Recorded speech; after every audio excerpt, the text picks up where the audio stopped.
Ui, để lụi to ban mà đập bạc đó. Nên đập bạc. Chị đi lực là ôi. Đấy tay to mờ. Lực chị đẹp ngắm nó nhỉ. Tạm kia nữa. Tạm kia sao?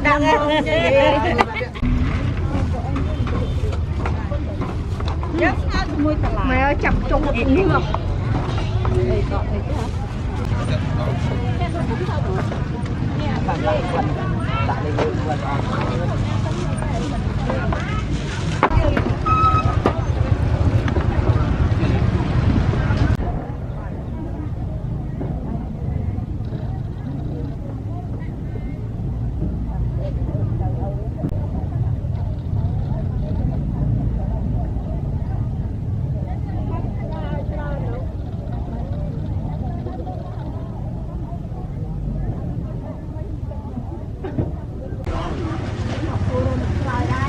Thọt bên cha nó thọt ấy phải lèo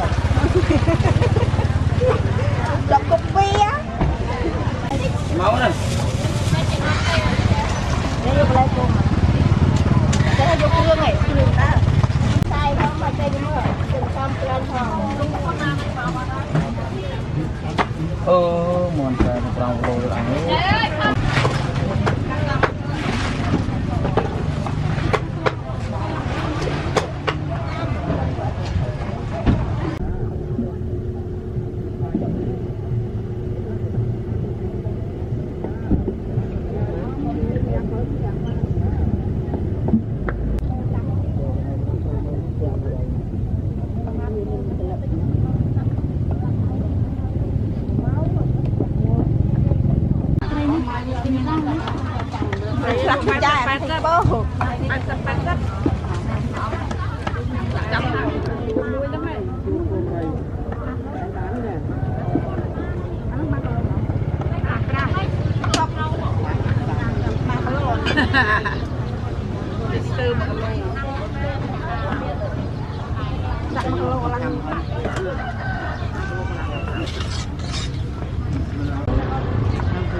kilo bạc độ 4 hạt ba con này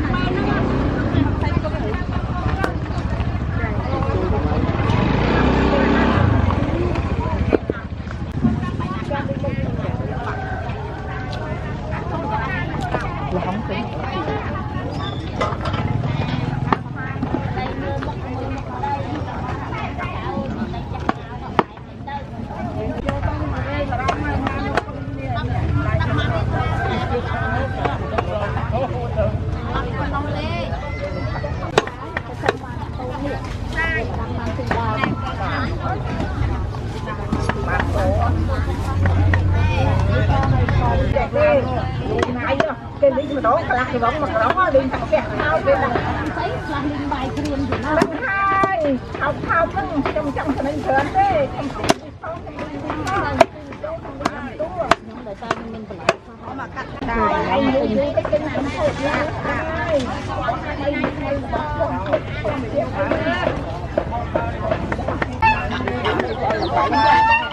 ai thương ai nuôi cá mà thương mà ba lúc đây hai một tiền sao mấy cây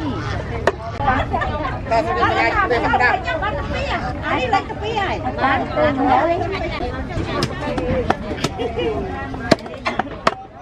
đâu ta bắt nhảy con đi ao pí ai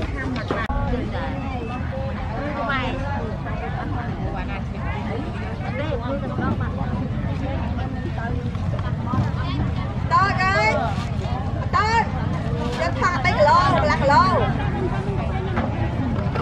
Hãy subscribe cho kênh Ghiền Mì Gõ để không bỏ lỡ